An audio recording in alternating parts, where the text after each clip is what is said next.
សួស្តីបងប្អូនអរគ្នាបាទនេះយើងធ្វើកញ្ចក់ការជូនភ្ញៀវណាហ្នឹងហើយអញ្ចឹង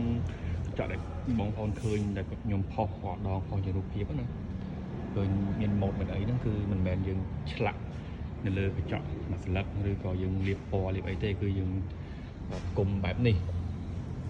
គឺយើងធ្វើកញ្ចក់បំណែកតូចយកមកគុំចូលគ្នាហើយយើងគៀបជាមួយនឹងស្ពាន់ណាយើងមានស្ពាន់ដែលយើងយកមកពុតពេលធ្វើជាឆ្អឹងមកវាណាហើយអញ្ចឹងយើងកាត់ទូចបែបនេះហើយយើងយកមកគុំវាចូលវិញมันចេញជារូបរាងផ្ការូបរាងម៉ូដផ្សេងណាហ្នឹងអញ្ចឹងការងារនេះវាមិនងាយស្រួលប្រហែលទេ